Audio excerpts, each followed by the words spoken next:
这是我拌的牛肉片，可以做烧烤，也可以煮火锅，很方便。这不周五放假了吗？总想要吃点烤肉啥的哈。我4点多钟就来准备了，买了大概2斤左右的牛里脊还是牛后腿肉，逆着纹理给它切成牛肉片，不需要太薄。你如果不想自己切，可以叫摊主可以帮忙的，南方这边是可以给你切肉的。再准备一点姜蒜给它搅细，因为有的朋友他不喜欢里面是带有一点那种姜末的口感，你就像这样子过滤一下。里面放2小勺的盐，一点白胡椒粉，加3-5克的食用小苏打，这个是可以嫩肉的。然后你多抓捏均匀，再把姜葱过滤出来，里面再放上一点这种食用的玉米淀粉，一勺左右，不用特别的多，给它把搅拌均匀。这个就是我们的嫩肉水了，分3次啊，或者是5-6次都可以，反正就是少量多次的去给它抓捏均匀，就没有水分了以后，你再加下一次。这里面主要的是盐水和有小苏打，它可以让这个肉整体变得更滑更嫩。姜葱啊、胡椒粉都是去腥的。你如果买到一些好的牛肉，都不需要这样去打水。我去云南、贵州那边看到那个黄边的牛肉，真的直接拌都很好吃。但我们这边，我回来以后我就觉得我的牛肉买的不好了，全部打完了以后，它就是滑嫩嫩的。然后最后你放上一点食用油，把它水分锁住。和我们之前拌云吞馅那个肉馅啊都差不多，就是让那个肉吃起来弹嫩。然后你里面放点辣椒面，就是麻辣的牛肉片，孜然粉啊啥的都行。然后你可以这样子摆一下。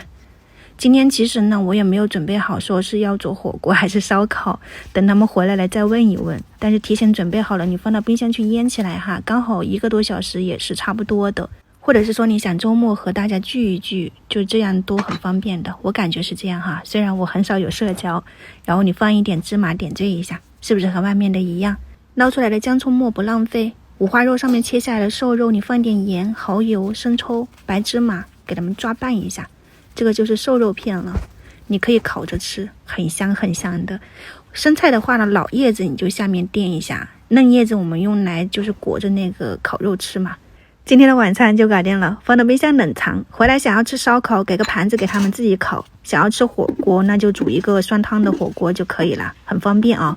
然后这边我是看到一个饮品店里面有一个雪梨黄瓜汁，刚好家里面有这些食材，我就加了一点清水给它打了一下，喝起来很清爽，带一点那种雪梨的那种淡淡的甜味，感觉还可以啊。你们喜欢也可以去试一下。